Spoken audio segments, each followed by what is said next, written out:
স্বাগত সংবাদ যোগে দিনের প্রধান সংবাদ এবং তার বিশ্লেষণ নিয়ে আপনাদের সঙ্গে আছে আমি রাকিব হাসান।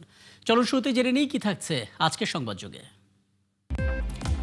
নির্বাচনকে সামনে রেখে ৮১টি দেশীয় নির্বাচন পর্যবেক্ষক সংস্থাকে নিবন্ধন দিল নির্বাচন কমিশন। বিগত দ্বাদশ জাতীয় সংসদ নির্বাচনের পূর্বে নিবন্ধিত ৯৬টি স্থানীয় নির্বাচন পর্যবেক্ষক সংস্থার যে নিবন্ধনমালা, সেই নিবন্ধনমালা ২০২৫-এর ধারার ১৬ মোতাবেক স্বয়ংক্রিয়ভাবে বাতিল হয়েছে। ফলে ত্রয়োদশ জাতীয় সংসদ নির্বাচনকে সামনে রেখে চূড়ান্তভাবে ৮১টি দেশীয় নির্বাচন পর্যবেক্ষক সংস্থাকে নিবন্ধন দিল নির্বাচন কমিশন। ২০০৮ সালে নবম জাতীয় সংসদ নির্বাচনের আগে নির্বাচন প্রথা অনুসারে এই পর্যবেক্ষক প্রথা চালু করে ইসি। এ সময় ১৩৮টি সংস্থা নিবন্ধন পেয়েছিল এবং ওই নির্বাচনে দেশি পর্যবেক্ষক ছিল ১,৫৯,১১৩ জন। দশম জাতীয় সংসদ নির্বাচনের সময় ২০১৪ সালের ৩৫টি সংস্থার ৮,৮৭৪ জন পর্যবেক্ষক ভোট পর্যবেক্ষণ করেছেন।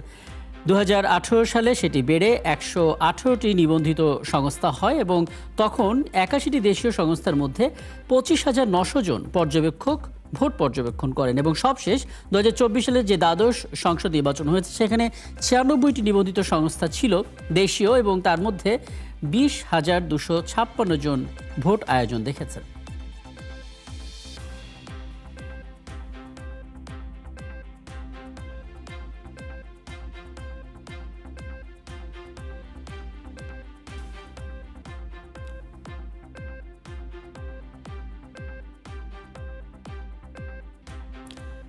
বিষয়টি নিয়ে আমরা কথা বলতে চাই। আমাদের সঙ্গে এই মুহূর্তে আছেন বাংলাদেশ নির্বাচন কমিশনের সাবেক ভারপ্রাপ্ত সচিব ডক্টর মোহাম্মদ জকরিয়া এবং আছেন ঢাকা বিশ্ববিদ্যালয়ের গণতন্ত্র চর্চা কেন্দ্রের পরিচালক অধ্যাপক মোহাম্মদ আইনুল ইসলাম। আমি দুজনকে স্বাগত জানাচ্ছি এবং অধ্যাপক মোহাম্মদ আইনুল ইসলাম, আপনাকে দিয়ে আলাপটা শুরু করতে চাই। বোধ করে আপনাকে দেখতেও পাবো। আমরা আসলে যেই খবরটা নিয়ে কথা বলছিলাম যে ৮১টি দেশীয় নির্বাচনী পর্যবেক্ষক সংস্থাকে নিবন্ধন দিয়েছে নির্বাচন কমিশন। আমি মূল আলাপে যাওয়ার আগে একটা ধারণা আপনার কাছ থেকে পেতে চাই। নির্বাচন কমিশনের আয়োজন করবে নির্বাচন, অর্থাৎ ভোটের টোটাল সুষ্ঠুভাবে সম্পন্ন করার একটা গুরু দায়িত্ব পালন করছে নির্বাচন কমিশন। এখন নির্বাচন কমিশনে যদি পর্যবেক্ষকের নিবন্ধনটা দেয় তাহলে প্রক্রিয়াটা আসলে কেমন হয়? মানে এটাকে একটা ত্রুটিপূর্ণ প্রক্রিয়া বলে মনে হয় কিনা আপাত দৃষ্টিতে? ২০০৮ সালের সময় থেকে তো আমরা এটা দেখে এসেছি। আগে আপনার একটা পর্যবেক্ষণ জানতে চাই, তারপর মূল আলাপে যাব। দেখুন, এবারের নির্বাচনটি নানা কারণে খুবই গুরুত্বপূর্ণ। দেশের মানুষ একদিকে যেমন আগামী দিনে কারা ক্ষমতায় আসবেন সেটি নির্ধারণ করবেন, আবার এবার আমরা দেখতে পাই যে একই দিনে গণভোট হবে এবং সেখানে মানুষ জুলাই ৪-এর যে ফিউচার সেটাও নির্ধারণ করবেন। সো এই জায়গাটিতে আমরা জানি যে নির্বাচন পর্যবেক্ষকদের ভূমিকা অত্যন্ত গুরুত্বপূর্ণ। আমরা অতীতেও দেখেছি নির্বাচন পর্যবেক্ষকদের ভূমিকা বিভিন্নভাবে দেখানো হয়েছে।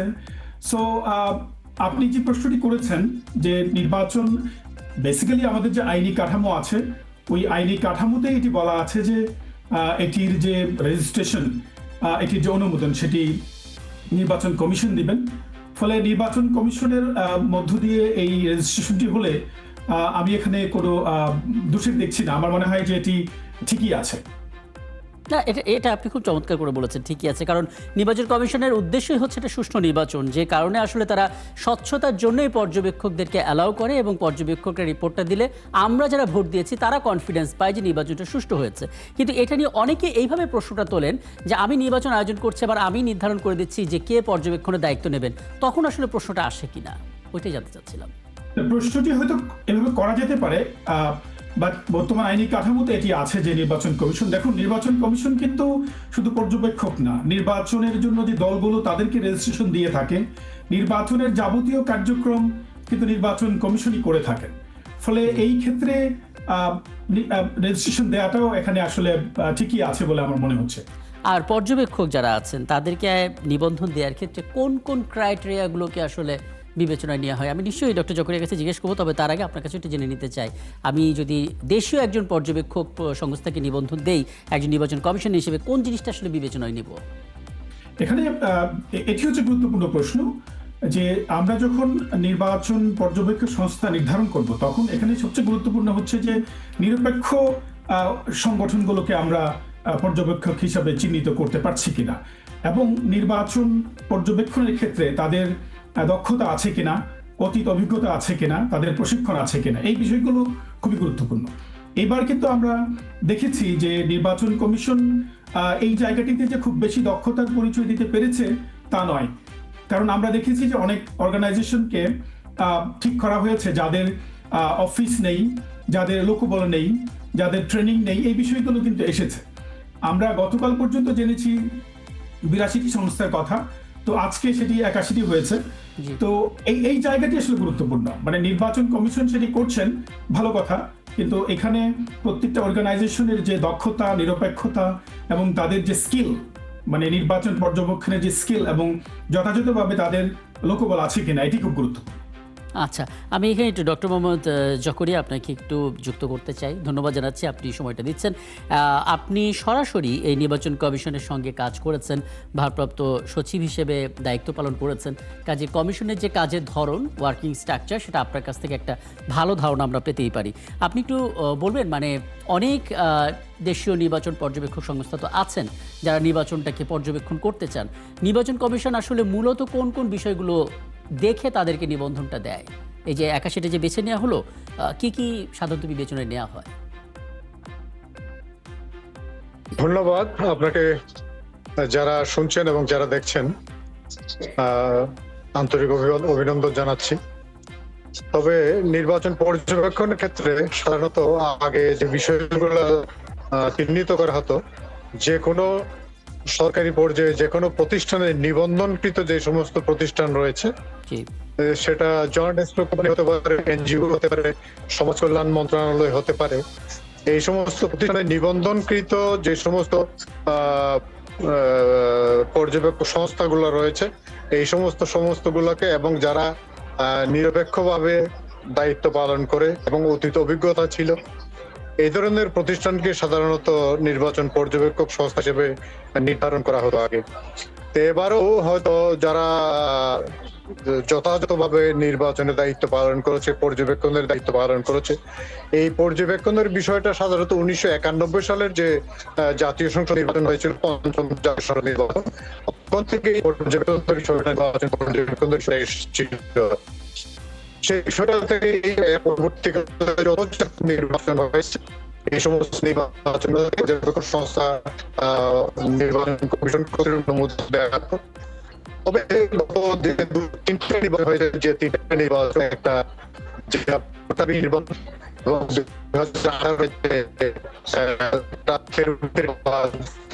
2024 নির্বাচন, এই সমস্ত নির্বাচনগুলোতে আমরা দেখি যে সমস্ত নির্বাচন পর্যবেক্ষণ সংস্থাকে অনুমোদন দেওয়া হয়েছে, তাদের কোনো অতীত অভিজ্ঞতা ছিল না এবং সম্পূর্ণরূপে পার্টিজান নির্বাচন সংস্থাগুলোকে নির্বাচন পর্যবেক্ষণে দেওয়া হয়েছিল। এবং এই বিষয়টাকে এবার কিন্তু আগে থেকে নির্বাচন কমিশন নিরপেক্ষভাবে চেষ্টা করছেন এবং আরো আমার জি, আমি একটা ধারণা পেয়েছি, কিন্তু আপনার কথাটা আরেকটু স্পষ্ট করে আমরা শুনতে চাই। বোধহয় একটু টেকনিক্যাল সমস্যা হচ্ছে, আমরা সংযোগটা আরেকটু পুনঃস্থাপন করার চেষ্টা করি। এই ফাঁকে অধ্যাপক আইনুল ইসলাম, আপনার কাছে একটু আসি।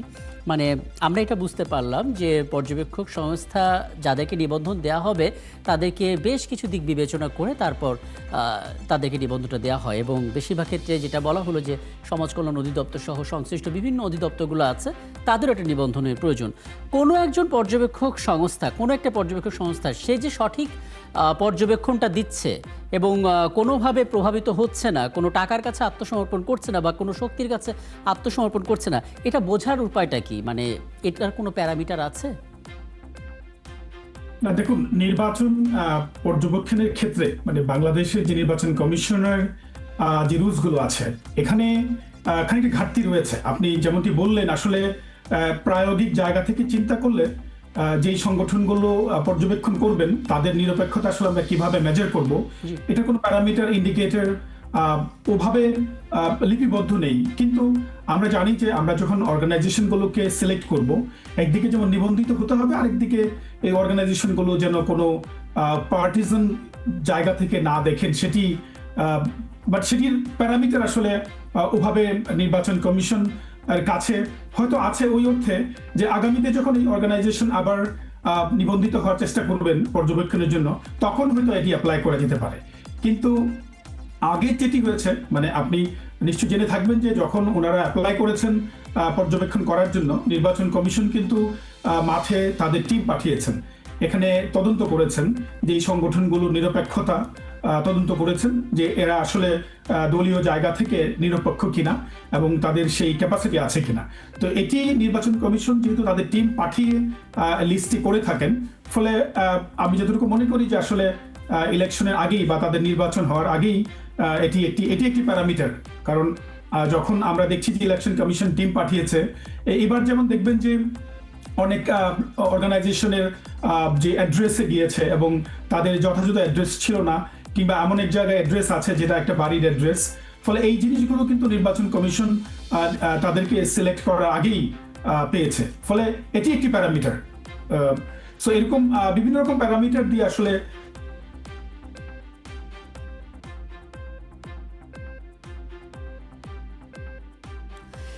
জি, খুব চমৎকার করে আসলে বলছিলেন নির্বাচনে যিনি আসলে পর্যবেক্ষণ করবেন তাদের একটা বড় ফিল্ড ওয়ার্ক করার আগে তাদের সম্বন্ধে একটা তদন্ত টিম গিয়ে জেনে আসার একটা সুযোগ রয়েছে যে তারা আসলে কতটা নিরপেক্ষ।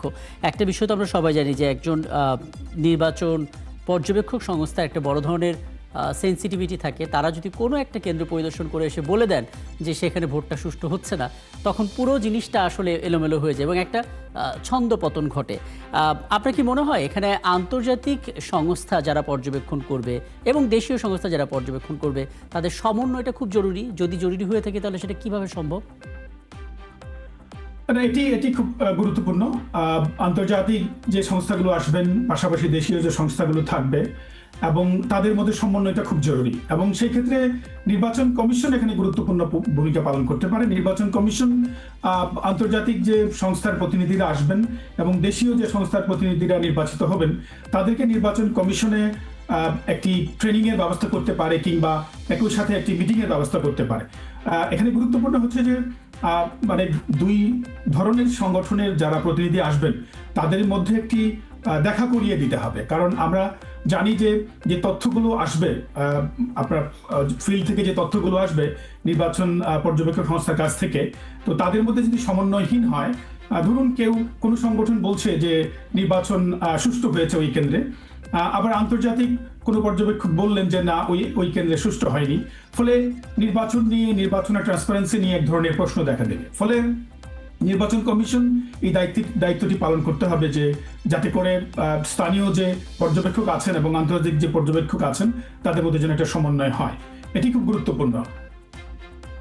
চমৎকার। আর একটা বিষয় একটু যুক্ত করবেন, মানে আমরা তো এই 81 পর্যবেক্ষক সংস্থা, যদি দেশীয় পর্যবেক্ষক সংস্থার কথা বিবেচনা করি, সাধারণ মানুষের এটা জানতে চাওয়া, এই পর্যবেক্ষক সংস্থা 81 সংস্থার মধ্যে যদি 20টি এক ধরনের অবজারভেশন দেয়, আবার 15টি এক ধরনের অবজারভেশন দিচ্ছে, 10টি আর এক ধরনের অবজারভেশন দিচ্ছে, তাহলে আসলে আমরা নির্বাচনটাকে কিভাবে বলবো যে এটা কতটা সুষ্ঠু হয়েছে?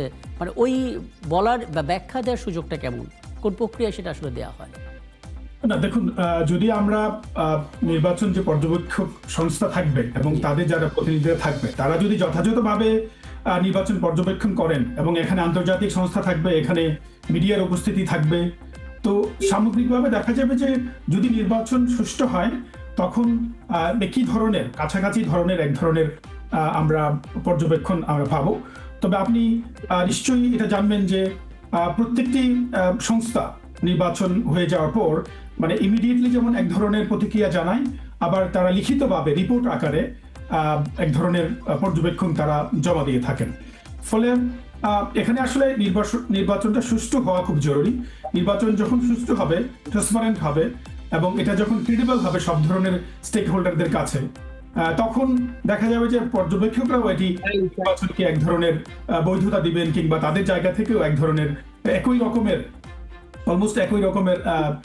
পর্যবেক্ষণ আসবে বলে আমি মনে করি। জি, এক্ষেত্রে যদি মানে আপনি অনেকগুলো বিষয় আসলে স্পষ্ট করছেন ধারাবাহিকভাবে, সেই জায়গা থেকে আরও কিছু বিষয় একটু জানার চেষ্টা করব, যেমন কোন কোন বিষয়গুলো আসলে এই পর্যবেক্ষকরা তালিকায় রাখেন, সেগুলো নিয়ে একটু কথা বলার চেষ্টা করব। আমি বোধহয় পেয়েছি ডক্টর মোহাম্মদ জকরিয়া, আপনাকে আরও একবার আপনাকে আমন্ত্রণ জানাচ্ছি। আপনার কাছে একটু জানতে চাই জনাব জকরিয়া, পর্যবেক্ষকরা সাধারণত এই পর্যবেক্ষক সংস্থা নির্বাচনের কোন কোন বিষয়গুলো ফলো করেন এবং পর্যবেক্ষকদের পর্যবেক্ষণটা আসলে কে করবে, অর্থাৎ পর্যবেক্ষকরা যে সঠিক রিপোর্টটা দিচ্ছে সেটাই বা মনিটরিংটা কিভাবে হবে? একেবারে তো ছেড়ে দেওয়া যায় না, একটা আস্থার জায়গা তো প্রয়োজন আছে এখানে। ধন্যবাদ। নির্বাচন পর্যবেক্ষণটা আসলে বিভিন্ন ক্রাইটেরিয়া থাকে পর্যবেক্ষণের। যেমন একটা ভোট কেন্দ্রের বা সার্বিক পরিস্থিতি থেকে শুরু করে ল অ্যান্ড অর্ডার সিচুয়েশন, তারপরে কেন্দ্রের সার্বিক অবস্থা, ভোটারদের কিভাবে ভোটারের কতটুকু ভোটার সন্নিবেশ করা হয়েছে, ভোটারদের লাইন, তারপর ভোটাররা ঠিকমতো তাদের স্বচ্ছতার সাথে তাদের ভোট প্রদান করতে পারছে কিনা, এবং যারা ভোট গ্রহণ কর্মকর্তা আছেন তাদের কার্যক্রম, এই সমস্ত বিষয়াদি আছে। এবং প্রত্যেকটি কেন্দ্রের সার্বিক ভিতরে এবং বাইরের যে অবস্থা, এই অবস্থা পর্যবেক্ষণ, তারপরে ভোটারদের আসা যাওয়ার পথে কোনো বাধার সৃষ্টি করা হচ্ছে কিনা, এই সমস্ত সবকিছু বিষয় আছে। এবং শুধু নির্বাচন পর্যবেক্ষক না, শুধু একটা কেন্দ্রে ওখানকার যেমন সাংবাদিক এবং অন্যান্য মিডিয়া পার্সন যারা আছে তারাও দেখতেছেন, এবং অন্যান্য law and order enforcing agency ছাড়াও অন্যান্য বিভিন্ন সরকারি ম্যাজিস্ট্রেসিয়াল পাওয়ার দেওয়া ম্যাজিস্ট্রেট যারা আছেন তারাও দেখছেন এই সমস্ত। তারপরে প্রতিটি ভোট কক্ষে প্রার্থীদের যে সমস্ত এজেন্ট থাকে তাদের বক্তব্য আছে, তারা আছে, তারা কি ধরনের বিষয়টাকে নিচ্ছে, এই সমস্ত কিছু বিষয় নিয়েই এই নির্বাচনের আমি একেবারে শেষ একটা বিষয় একটু জেনে নিতে চাই, সেটা হচ্ছে এবার একই দিনে জাতীয় নির্বাচন হচ্ছে, গণভোটও হচ্ছে, কাজেই যে নির্বাচন পর্যবেক্ষণ সংস্থাগুলো থাকবেন তাদের কি নিয়মিত কাজই করতে হবে নাকি একটু বাড়তি নজরটা রাখতে হবে, যেহেতু দুটো ভোটই একদিনে হচ্ছে? বাড়তি নজরের মধ্যে যেমন এবারই সর্বপ্রথম দুটি জাতীয় নির্বাচনে দুটি ব্যালটে ইলেকশন হচ্ছে, একটা ব্যালট হলো গণভোটের, আরেকটা ব্যালট হলো জাতীয় সংসদ নির্বাচনের। সুতরাং এই ব্যালট যেহেতু এই দুটি ব্যালট ঠিক মতো তারা করছে কিনা এই সমস্ত বিষয়ে দেখার বিষয় রয়েছে। এই পর্যবেক্ষণ সংস্থাগুলো এটাও দেখবেন, কেউ যাতে একটা দিয়ে বা আরেকটা রেখে দেয় এই ধরনের কার্যক্রম যাতে না হয়, এই বিষয়গুলো লক্ষ্য রাখার এবারের নির্বাচনে কিন্তু এই বিষয়টা সঠিকভাবে যাতে ভোটাধিকার প্রয়োগ করতে পারে এই সমস্ত বিষয়াদি থাকবে। আপনাদের দুজনকে অনেক ধন্যবাদ, এবং আরো অনেক কিছু বিষয় আসলে রয়ে গেল, সময় থাকলে নিশ্চয়ই আলাপ করতাম, নিশ্চয়ই সামনে কোনো আয়োজনে আবারও কথা হবে এবং সেগুলো পরিষ্কার হতে পারবো ধাপে ধাপে। ধন্যবাদ আমাকে সময়টা দেওয়ার জন্য। ছিলেন আমাদের সঙ্গে বাংলাদেশ নির্বাচন কমিশনের সাবেক ভারপ্রাপ্ত সচিব ডক্টর মোহাম্মদ জকরিয়া এবং ঢাকা বিশ্ববিদ্যালয়ের গণতন্ত্র চর্চা কেন্দ্রের পরিচালক অধ্যাপক মোহাম্মদ আইনুল ইসলাম। এবং এই ছিল আজকের সংবাদযোগে। আগামীকাল ঠিক রাত 10টায় আবারও দেখা হবে নতুন কোনো বিষয় এবং তার বিশ্লেষণ নিয়ে।